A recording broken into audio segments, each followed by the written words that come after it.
Hi ladies, hope you've had a really good week. So this week we're looking at Acts chapter 27.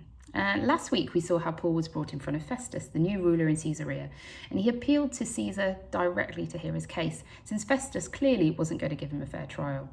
He then got the opportunity to plead his case in front of King Agrippa and his sister Bernice and a whole courtroom packed with Gentiles. So Paul took the opportunity to share his testimony and proclaim the gospel boldly once more. So instead of his case being dismissed, what we see is that his appeal to Caesar has set now in motion the events that get his case heard in Rome, somewhere that Paul knew God had wanted him to go for a long time. But the journey to Rome, even though Paul was in the centre of God's will for his life, was going to be anything but plain sailing. But he would not be alone. Not only would God go before him, but he sent Dr. Luke and Aristarchus as his travelling companions to care and minister to and with him. So our key points for this week: number 1, storm; number 2, shipwreck; number 3, saved. Number 1, storm. Now, travel across the Mediterranean was incredibly dangerous over the winter months, and no one sailed across the sea from November to March.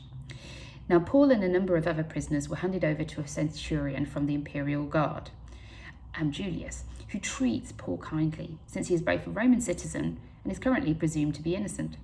So at that first port where they arrive at Sidon, Julius allows Paul to even go and visit his friends at a thriving church there and to have his needs ministered to, which probably included both spiritual, physical and practical support. Now from there, they make really slow progress due to the strong winds from Cyprus to Myra, where now 276 passengers are now boarded on an Alexandrian cargo ship bound for Italy. Again, the strong winds hamper their progress in Crete, and they end up in a small harbour called Fair Havens on the south coast.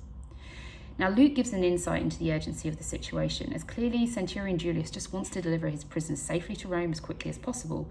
But with Passover normally taking place from kind of the end of September to the beginning of October, they knew it was becoming increasingly likely that they would complete their journey before it became impassable over those winter months, and that they would have to choose a harbour to winter in, possibly for up to 4 months.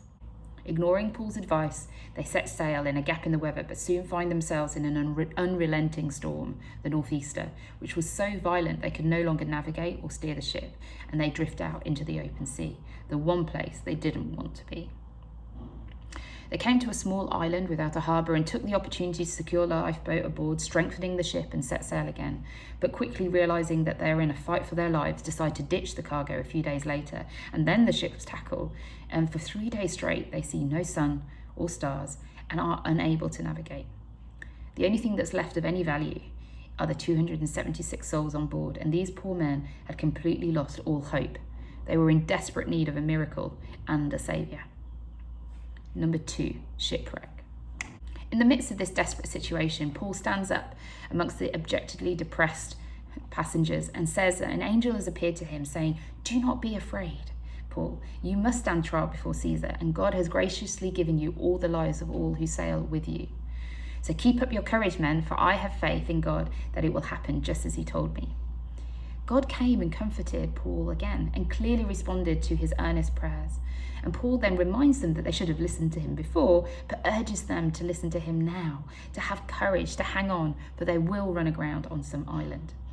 So on their 14th night at sea, sensing and checking that they are drawing actually now closer to land, they let down the anchors, waiting for daylight before they attempt to approach the coast. However, some of the sailors sense their opportunity to escape, and under pretense try to get to the lifeboat, but Paul overhears their plot and informs the centurion, who prevents their escape by cutting the ropes to the lifeboat. Now before dawn, Paul, the encouraging leader that he is, urges them all to eat some food to build up their strength, as none of them have barely ate, and they're about to need that sustenance to survive. So he stands up, he breaks bread amongst them, he prays, and he starts to eat. And everyone then is encouraged and finds their appetite again and eats as much as they can before they throw the rest of their resources and cargo overboard. Then when daylight comes, they decide to run aground, to shipwreck the ship on the sandy beach that they can finally see. Number 3, saved.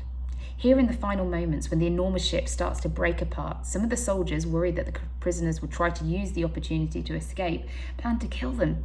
But the centurion, caring for Paul's safety, and prevents them. God has saved him again.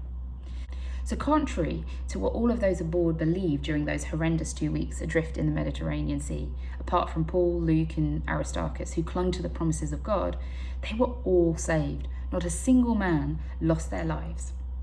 But the question I have is I wonder how many of them were still lost in the storm of their circumstances and had not yet surrendered their souls and lives to the only one who could save them, Jesus Christ. So what's our application, ladies? Well, when we're in the midst of a storm, do we respond with fear or faith? Do we stop and drop to our knees and pray to the only one who saves us? Paul was not a young man anymore. He must have been at his physical breaking point time and time again after such a horrific journey. But his strength didn't come from himself, but from his unwavering faith in his God. How often do we fall into the trap of thinking that because our circumstances aren't what we want them to be, in the midst of a terrible or unrelenting physical or emotional pain, that God has abandoned us, isn't hearing our prayers, doesn't love us anymore, or that somehow, because of the circumstances we're in, sometimes through our own choices or just through the brokenness of this world, that somehow we're being punished by God. Yet nothing could be further from the truth. Paul, in the lesson this week, is absolutely bang in the centre of God's will for and purpose for his life. And as we see next week, the journey and shipwreck were all part of God's plan and salvation for the people of Malta, and for probably the people on board that ship.